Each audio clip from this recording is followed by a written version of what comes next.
we're discussing youth activism, and the youth getting more involved. And like I was saying earlier on when we started the show, nobody is as passionate about Kenyans' politics as I think you are as a young person. A lot of us know your history. A lot of us know what you've been doing. But just for those of us who can, if you can summarize that in 1 minute as to why you are so driven by everything you see, by all the campaigns that you're seeing at the moment. What does it make you feel? What goes through your mind right now? 4 years ago, I documented the violence in Kenya, post-election violence, and so since the last 4 years, I've been trying to ensure that that doesn't happen again. Sadly, there's a lot of violence going on. In another 2 days, we are going to have party nomination. Right. There's going to be a lot of violence in party nomination. And so I call among young people that the future belongs to us, that we guys have a responsibility to fight and to protect our country. So what drives me is that I want to see a different Kenya. What drives me is that I want to see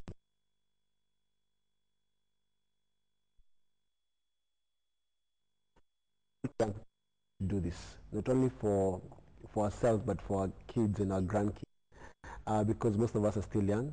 We're not parents yet, but I'm a parent, and I think if you think yourself that you're going to be a parent down the line, then you're going to make the right decision for this country. So basically, it's trying to ensure that we get offline and do something, because our generation has been a bit lucky with information. We tweet a lot. Yes. We Facebook, and then when you don't know something, you Google. Yes. But I think that's not the solution. Yes. So we need to take all these things that we learn online, offline, and get involved. Even the guys at Park Ushago, our house girl, the watchman. As in, we need to get involved, because when that came to power, the civil society in this country they rested. They either joined government, yes, they got appointments. That's right. So the days of Kinanjoya, Wangari Maathai are like long gone, but we need to bring that back. Having a new constitution doesn't mean that you stop agitating for change and fighting for our rights. We can't stop there. We need to go to the next level. I think if Kenyans are as passionate as about this country as they are about the English Premier League, yes, Kenya would be a different country. Right. Yeah. Okay. And do you think, in as much as we're very enlightened about that, are youth there yet? Youth were used a lot in 2007, 2008, as you have rightly documented in your Picha Mtaani series. Do we get the message now? I don't think we do. When you're hungry, you're likely to think with your stomach than your brains. The biggest lie in the last 10 years, I think is the whooper of the last 10 years, right, was 500,000 jobs by Kibaki, yes, that he promised. Right. There are no jobs. Right. So we go back to the hood, Komta, there are many young people without jobs. So if someone comes and tells me, I'm going to give you a G, 1,000 bob, to go and burn a house, and you may be lucky you're going to rape someone, and you're frustrated you're going to do it. So there's been a lot of militarization of young people, that out of frustration, we have become violent. We have become a very violent society. If you look at the robberies, people being knifed in Dandora, Madare, it's coming out. Right. You have young guys who saw violence in 5 years ago, and now they are of age, they're teenagers. And they look around, they're frustrated, they went to school, they don't have a job, they're so angry, and it's coming out slowly. I tell young people, and I even tell the middle class, which I belong to, that be very afraid. In 1982, this country had a coup. And when the coup happened, people, the guys, the watchmen, the guys who used to work for Asians, they looted Asian shops, and they raped the Asian women. There's a lot of hate targeted towards Asians. Now the Kenyan middle class has replaced the Asians. Okay. That's how it has come. It has come to that. Right. So there's no longer Indians to blame. Class who drive, and the Java crowd, the Westgate, the Art Cafe. Right. You know, those guys who go for blankets and wine, yes, they're looking these nice, fine things. That's right. The day we have that uprising, and it's a violent one, you'll be the target. And you need to realize that. And that's the reason why the Kenyan middle class cannot afford to ignore politics. They need to get involved. You need to be able to get involved in civic education. Don't leave civic education to donors and civil society and IBC. It's your responsibility to ask your house girl, how are you going to vote? And why are you voting that way? Engage the watchman. Don't roll up your window when you are passing the gate. Yeah, the way guys live in gated community. Yes. All the windows are up. Right. Roll them down and say hello to them and ask them, what do you think? Because slowly this country is becoming very violent. Did you see, Standard actually 2 days ago had a picture of a mother in her killed. Yes. What kind of a human being does that? And guess what? The violence is not about land or about water or about resources. It's politics. So if there are many young people who are willing to kill for these politicians, be very afraid, because when there's no politician to kill or someone to pay them to do it, they'll still do it. Okay. So to the middle class, be very afraid and do something about it. They have to do something. Okay. Don't just say, oh, because Kenya is very pacified. I mean, you know, there's a lot of people, and especially when you mentioned the Java crowd and the art cafe, sort of, these are people in life who've perhaps made it. They are probably not where they want to be, but they're very happy with where they are now. It's a cushy lifestyle, and they're thinking, you know, I'm sorted. And you have your dark sunglasses on, and you move on with life, and perhaps they're a little out of touch. You know, I'm laughing. Most of them haven't made it. Not really. Most of them are colons. So if there's violence, your car is burnt, you're going to lose it. True. Most of them are a phone call away from poverty. Right. Maybe you're not poor. You have a poor sibling, a poor relative in shags, or a phone call away from poverty. If there's a sickness in your family, or maybe your mother or father became sick, and there's no place to get money, you're likely to sell your car to raise that money. So it's an illusion then, isn't it? Yeah, we're living this life that we can't even afford. Our Kenya middle class is not very big. They say we have about 18,000 mortgages for a country of 40 million people, which is very small. I don't even know how people get money to buy houses. But if the majority of us live below the poverty line, that's most Kenyans, and one is doing something about it, a day will come when they can't afford unga and mafuta ya kupika and mafuta ya taa, and they'll do something about it. So as we progress to this election, and as these people campaign, and there are no policies, Uhuru is not talking policy, Raila is not talking policy. They're not saying what they're going to do for this country. They're talking about the fight against corruption. So, and when they talk about job creation, they don't talk about how they're going to do it. Yes. You need to tell us the how. Right. Because you tell these guys, leadership is not magic. It's a system. You're going to say we're going to get 500,000 jobs. How are we going to get those 500,000 jobs? There's a lot of promises being made around. We need to interrogate those things. Right. So it's upon the middle class to show that frustration, because they pay taxes actually.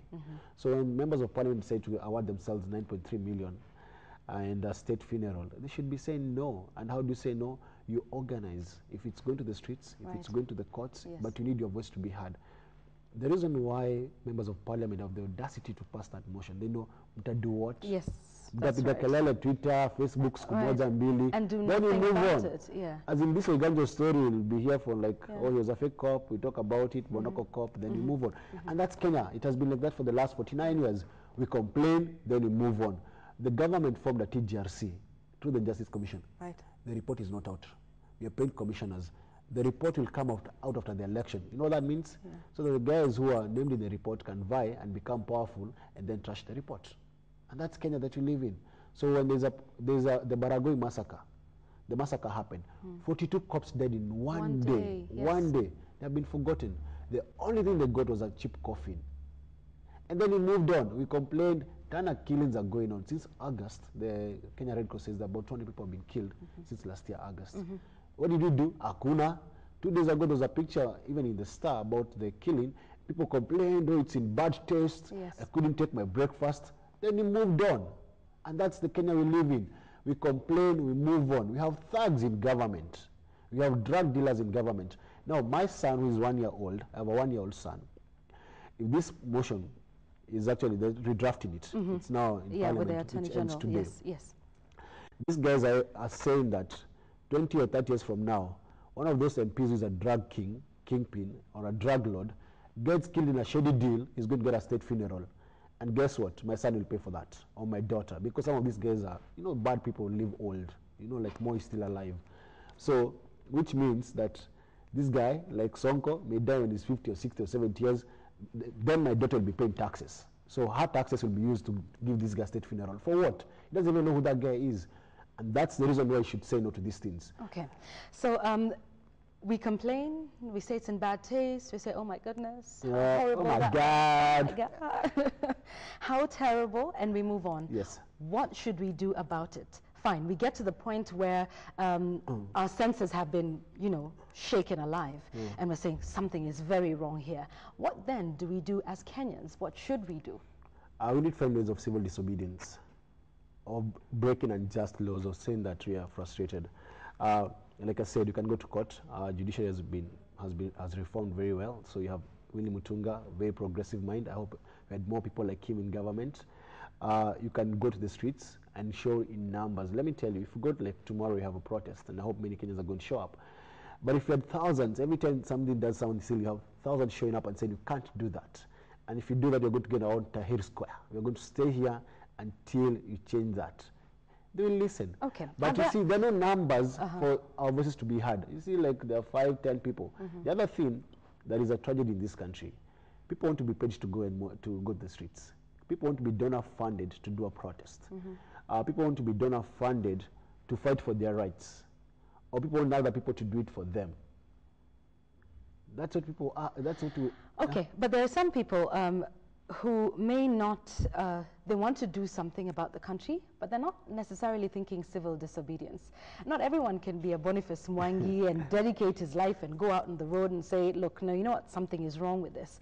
Are there other ways that people can do it? Because to be honest, and you know this, Boniface, some might find your brand of activism a little too harsh for them to be able to engage in. What then for them?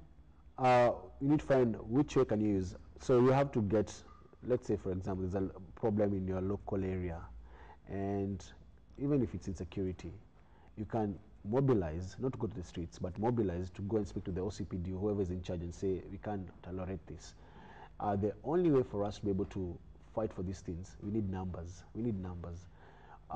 Politicians are able to get numbers because they pay them to fill stadiums and to get rallies, because as a lone ranger, you can't do it on your own. So you need to find what way can I use. I'm a lawyer, I'm an educator, I'm a tea girl somewhere, whatever you do. What do you have? What skill do you have to empower the people? Because information is power. But the problem is we have too much awareness that what's going on, but it's not translating into action. Okay. So how can you get that awareness and that information into action in your local area? Simple thing. People complain, Christmas is a killing season. Matatus, yes, many that's accidents. Right. The guy driving a matatu is one driver. The tout is the another guy. Those are 2 people. The bus may be full of 40 people, but it still crashes because the guy was overspeeding. Right. And you had 40 guys who are silent all that time in that matatu. That's right. If it's a Nissan, it has 14 passengers. And these guys misbehaving, reckless, driving the car recklessly. And you don't say anything. We need to find ways for Kenyans to discover their voice. Because we haven't discovered our voice. We don't say anything. There's a problem. We can see very well this driver is drunk. And we still get into the vehicle. And you don't say anything. And we don't say anything. You say something after the accident. Yes. You have to stop kuomba serikali. You tell him what to do. Because right now, we sit there. I think it's where we brought up, we don't speak up, we need to discover our voice. Seriously, we stop, not even whining, don't whine. Tell the driver, stop driving fast. You want to arrive alive. Right. Yeah. Yes. Yeah, it's a bit of a tongue twister. Yeah, for someone like me. Yes, for someone like you especially. All right, so finding our voice as Kenyans, yes, as the middle class, and indeed all classes. All Kenyans. All Kenyans, finding our voice and finding a way to have that going out there. Now, you're a firebrand and you're usually out there on the roads. Let's talk about the particular one you had, supporting the policemen recently. Yes. And then in a twist of fate, you ended up getting arrested by the police and not handled very well, as you put it, yet you were there. Tell us about why you were actually out on the streets in support of the police service in this country. I think some of the most poorly paid people in this country are cops for the work that they do. They're out at night. From the selection process, you employ someone who was a D+ in school, which means he didn't get much in school. Even he can't do basic investigation, but you still employ them. Then you give them a gun, and they take them through a curriculum that is about 40 years old, that was designed by the British, and that raia ni adui, which means civilians are enemies. Right. And so that attitude has been there for so long. So Kenyans hate cops. I grew up in Eastlands, and the days that I grew up, it was an offense not to have an ID. Yes. And then if you had an ID, not to have a job by ID, right, they would ask you, and then they would actually arrest you and charge you with something that was called preparing to commit a felony. Or no, it was loitering with intent to commit a felony. Yes. Then you look like it was actually, you look like you were going to do something. It was an all-British law. Yes. But having said that, you have to understand how cops live. Right. They live in very bad condition. They share it's called a uni-hut. Some Mabati structures you find like 2 families. Right. Or if it's a single room, you find like 2 families spread by a curtain. They work long hours. They have no union. They have no medical cover. They have no voice, and they can't organize for themselves. And I said, we guys were the beneficiaries of that system, right. of what they do with the minimum they have. Should appreciate that. I covered post-election violence, and I saw the role of cops. The cops played in this country. Nairobi didn't burn. We don't have a single building in this city that burned. You know why? Cops were there. There was no looting within the city center. They kept Nairobi safe. Cops did that. Women were raped, some by cops. But some people were not raped, or they survived because cops did the job. Okay. We need to appreciate that. So we can't condemn them. And when the Baragoi massacre happened, no one spoke about it. Yes, there was a Twitter hashtag for 2-3 days. Right. Then they were forgotten. So if we make this an issue, come down, rain or shine, if you're middle class, you go to the traffic. Yes. You go to traffic, there's a cop even when it's raining, controlling the traffic. We need to appreciate those things. So as we condemn cops, let's see the good things that they're doing, and then find how can we reform the system. If you look at Anglo-Listen, it was meant to benefit cops. They're supposed to get a forensic... the CID forensic lab, forensic lab, which they never got. Right. So for the work they do, under the condition they work in, we need to appreciate the role they play in this society. Full stop, as in, yes, they may be evil, so you have some bad cops who have their guns to criminals, but you have some good cops who show up to work every day and say, Ryan and Tukana, because people insult cops every other day. But still, that's I'm true. going to do my job. Out there. Okay, fine. So this is your belief, and then you go out and have this campaign. Yes. So tell us a bit about that campaign before we even get into the arrest. So we came up with a creation called the Vulture, because we realize our politicians are vultures. They actually eat us alive. They've been pecking us like this, and we're still alive, man, and we're breathing. And so we've been trying to tell Kenyans, look at the vulture and don't vote for the vulture, vote for a person, because the guys that you have, these are just a bunch of vultures. Right. So we did this night graffiti, and we're doing one of them when I got arrested. Actually, the cop wanted to shake us down. He really wanted us to give him something, which we were not willing to do. And I was arrested. But later on, because they never charged me, I was released later on. Yes. The OCPD told me, you're doing a good job. Yeah. You guys are doing civic education. We appreciate what you're doing. What you need to do is find ways to do it within the law. But the law is very selective in this country. You're guilty until proven rich. If you go around this city, there's so many graffiti. No one has ever been arrested. So why are they coming after me? Why are they coming after the work that you're doing? If you look, there's Waititi for governor, Uhuru for this for senator, this. They're all over. Actually know who did it, but they never go for them or who paid them to do it. So why do they come after me? Okay, interesting. You're very, like I've said before, you're a firebrand, and sometimes you say things that, get people jolted. And we have a question on Twitter. Someone's asking, you're always insulting people. That's his view. May or may not be true. But Boniface, you're passionate, and you're not afraid to say something. There's some things that you've said on this show that already I'm thinking, okay, I might be in trouble, and I'll deal with that. But you really speak out. Is that a good thing? Do some people sort of say, oh, okay, Boniface is all good and his policies are good, but it's a little too much, it's too intense. My choice of words, I actually use very strong words. Because why is that? This country, you can't say some things for the sake that you don't offend. And our Kenyan politicians, they actually, they have no shame. You can find a Kenyan politician on national TV discussing his mother's vagina to get votes. Okay, there you go again. And people don't get offended. People don't get offended with those kind of things. When this guy says those things, they never get offended. But as a Kenyan, as a local guy, someone like me, say these things, people like no, because they say the rich man fat doesn't smell. Which means when a politician says something that is very stupid and very idiotic, it's fine, they can't pass. If you're a commoner like me now, I'm Mwananchi, if you say the truth, people get offended. Yesterday I said something, and I'm going to repeat it now. Oh. Should I? Don't be afraid. Should I start censoring? Is this the point at which I should? I said. Okay. So I told you died like a common thief. Right. Like a common, you know, like a chicken thief. Yes. They're burnt alive, and that's how he died, because he was burnt alive from the chop and all that. Right. And they said God has a sense of humor, because he didn't think someone like him would die like that. Okay. All right. What that meant. Okay. Listen.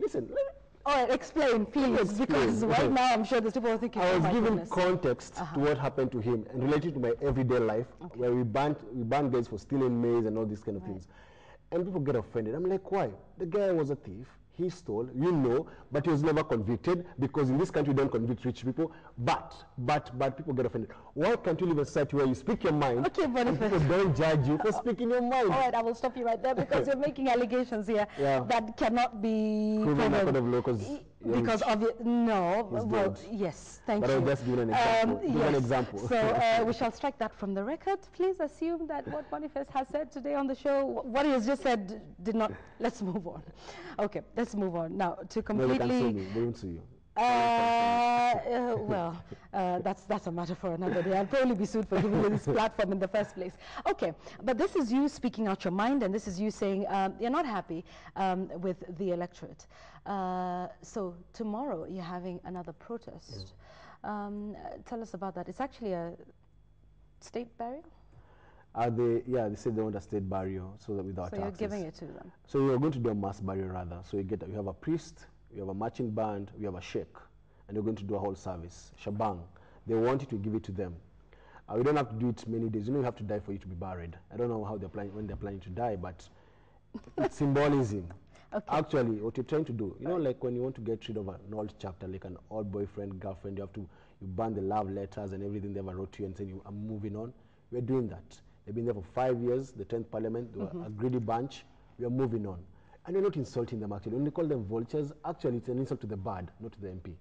When guys call them MPs, actually, we get bacon and, like pork ribs from pigs, but you get nothing good from members of parliament. Yesterday, I challenged guys, name for me 5 members of parliament who handled their CDF very well, who contributed in parliament and behaved in a very good manner, as in they did their work 100%, what they were voted for. We couldn't come up with 5 names. There was only 1 or 2 floating around, but 5 names. We can't get 5 people who did their job and why we elected them. Okay. So the thing is, so we have a chance for a ballot revolution. We have a chance to vote in new leaders. Right. So what you're going to do, we're going to take those coffins to parliament, say, you guys wanted a state burial, there you go. We don't owe you anything but love, but we don't love you, so we're going to vote you out. You guys go home, retire, do whatever you want to do. And hopefully, after the election, and you get the right people, William Tunga will go after those guys and prosecute them for not doing the job and for those who stole. Okay, all right. Okay, so this is symbolism that's happening tomorrow. And of course, you've been pushing this very heavily on Twitter. And let's talk about that now. Social media, Facebook, Twitter, that sort of thing. How important is it in being able to drive change? Twitter is cool and everybody's on Twitter and, they say certain things. And how important is it? Fine, we say things on Twitter, but at what point do we actually get yourself out of your seat and take your laptop or your iPad or whatever and put it aside and say, I'm doing something? But how important is Twitter in the fight for social change and social justice? It's a good tool for organizing. You have many people on Twitter. You have both government politicians and local people, and actually common people on Twitter. So it's a good tool for organizing. But is it effective for political activism? I don't think it is, because of the people who vote are not on Twitter. The people who decide who is going to be the next president, the majority are not on Twitter. Yes. So as an information tool, it's very important. You get to inform more people. For companies, and you have a complaint, it's perfect, because if you complain about you, people are going to put a hashtag, and your boss will see it. That's right. But for guys who live in Kakamega or Kolamu, Turkana, they don't even know what Twitter is. Twitter ni nini. So, but for the guys who organize, for the guys that you think we can call them peer educators, or the guys who can pass on the information, or the peace ambassadors, they learn things and then break it down to the guys, to the level of those guys, and take it out. So, as a tool for organizing, yes. But if its effectiveness in our political arena, it's very minimal. You can have the coolest website and have the most followers on Twitter, but offline, they're not as effective. I think I have almost 18,000 followers on Twitter. Can I get at least 1,000 of them to call the streets? I highly doubt, because they just follow to rant or to see what I'm ranting about. And there was a time on Twitter when apparently all your tweets were being monitored, and people who were following you on Twitter were being warned against it. I was one of them, so I just kept thinking, oh, Boniface, what have you gone and done now? It was about the Baragoi massacre and some of the things that I said. So we have the things that we do and the things that we say make some people uncomfortable.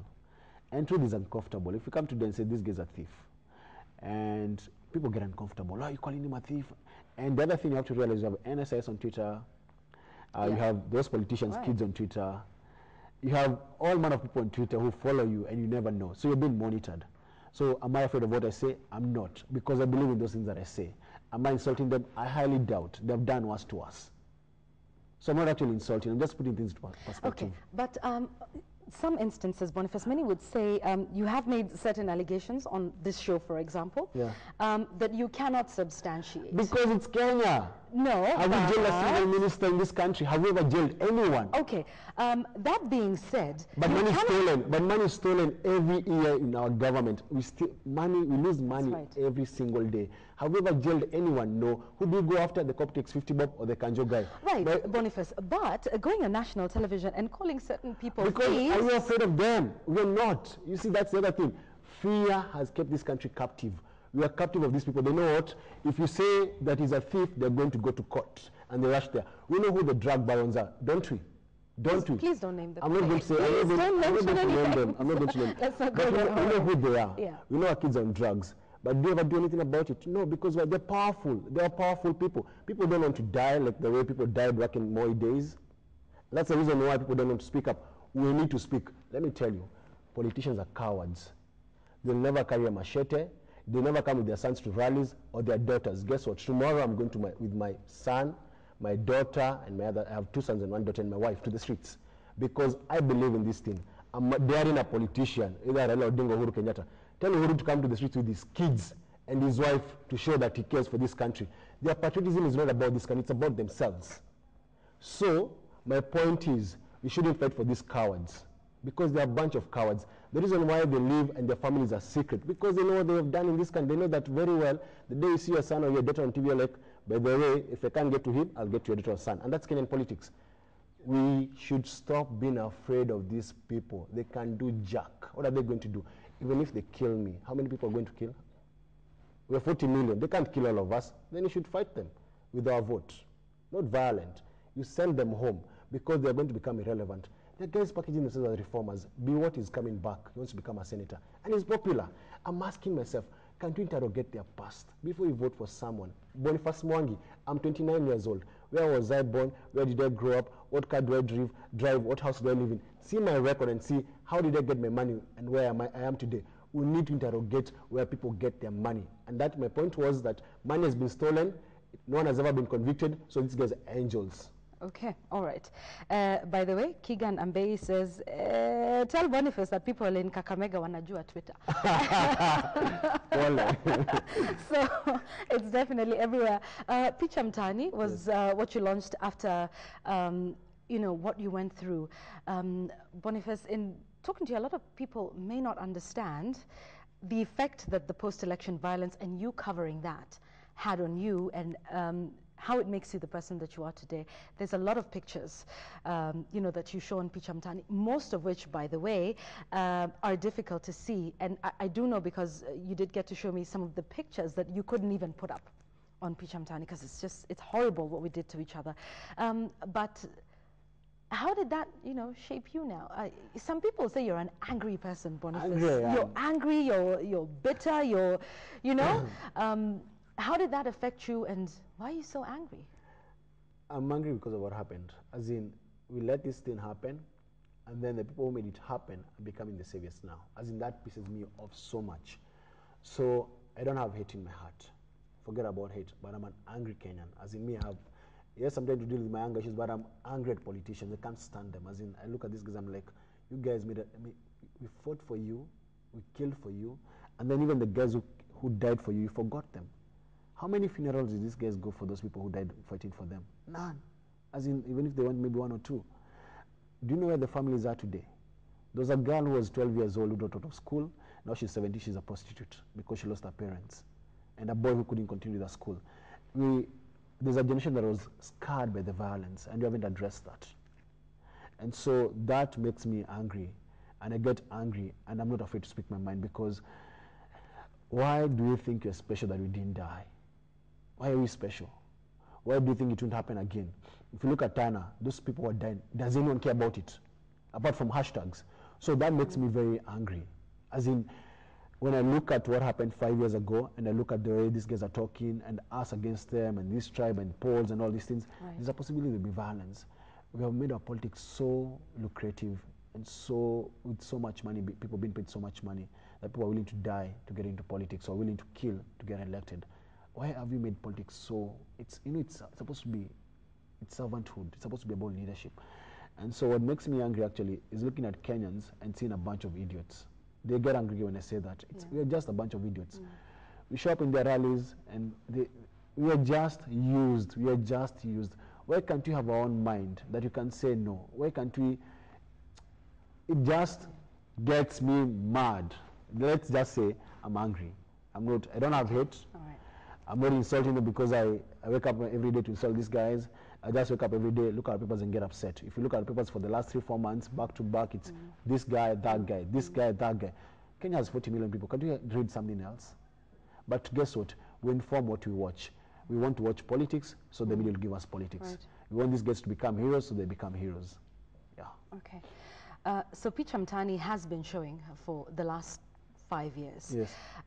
Tell us about where it is now, if any plans you have, especially going into the critical time before elections and making sure that this doesn't happen again. So we have, the exhibition is, we have one more, which is going to be at Alliance Francaise for like a week.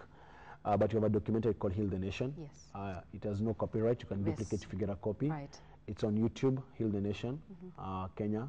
It's about the stories of the perpetrators and the victims and what they went through, the people who killed victims, parents, just their story, and why we shouldn't fight again. Right. I tell Kenyans we have no other country if we fight in this country. So what you can do is actually, it's even in Swahili. So if you can get a copy or find a way of getting a copy, duplicate, have a screen back in your community, just talk about this thing. Yeah. Because this country needs to heal. We haven't healed yet. We haven't healed. 5 years ago, we lost our innocence. This country is no longer innocent. It's no longer innocent. We are more tribal than we were 5 years ago. That now when I see you, I see your tribe. And when I see you, I see other things. And that needs to change. And it's upon our generation to change that. And if we can't see that, we're doomed. Because if we continue being tribal and continue being divided, these guys are going to take over. The father will become the president.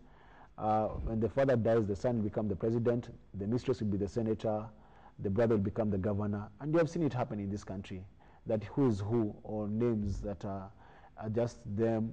It's becoming a dynasty.